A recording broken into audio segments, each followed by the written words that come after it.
Well, English. The most widely spoken language in the entire world. The numbers go over 1.4 billion speakers. That's why it is considered to be the so-called lingua franca of the modern era. Mandatory in the school curriculum of over 138 countries to be exact.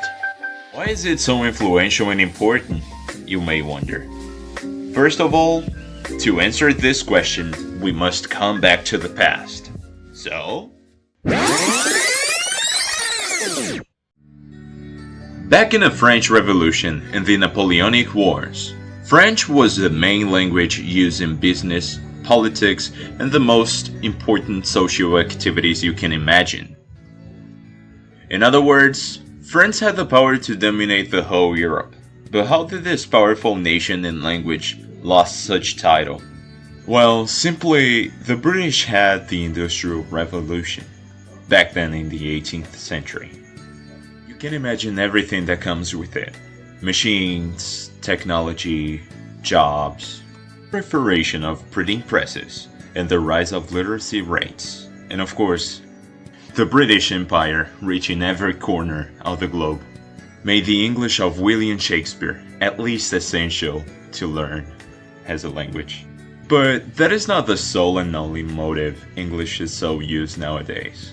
Actually, let's fly back to the 20th century.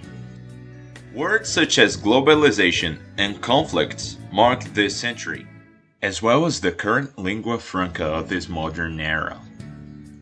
And yes, World War I and II, as well as the collapse of the Soviet Union, all influenced the spread of English as the world's dominant language. With the end of the Second War and the creation of the United Nations, English derised, being used in conversations between allied countries and everything that comes with it. The collapse of the Soviet Union led to the decline of Russian as the lingua franca in many countries. And as you may know, the United States became the leading superpower nation, and English gained even more influence. But letting this story aside, let's talk about the current times. When you learn a language, of course you go into research and leave the cultural aspects that come with it. The United States knows how to play this game, spreading their culture throughout media, music, and making the English language arise even more. With its cultural industry that includes movies, TV shows, music, and literature. Guess a lot of you watching me had to start to learn English because of some movie that marked your childhood, or some cool rap anthem, or even in my case, the beautiful sound of this language along with its music. Using this language, you can communicate with a lot of people. Their point of view may differ from yours. You start to see that the world is not as small as you think it is.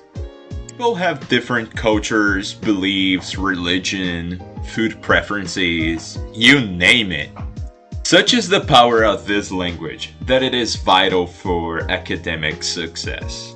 It is the primary language of instruction and the language of academic publications.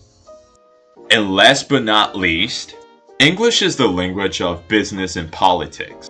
As I told you in the beginning of the video, according to the article published by RSIS, politicians use emotional language in speech to connect with people and gain support, using key features of political language, such as rhetorical devices, metaphors, metonymy, and of course, repetition of words. Yeah, you can manipulate people with language.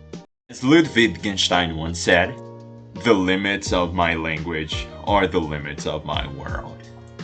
Anyway, that's it, ladies and gentlemen. I hope you had a good time with this video, and I just wanted to talk about the importance of this dominant language in the world. Anyway, see you next time.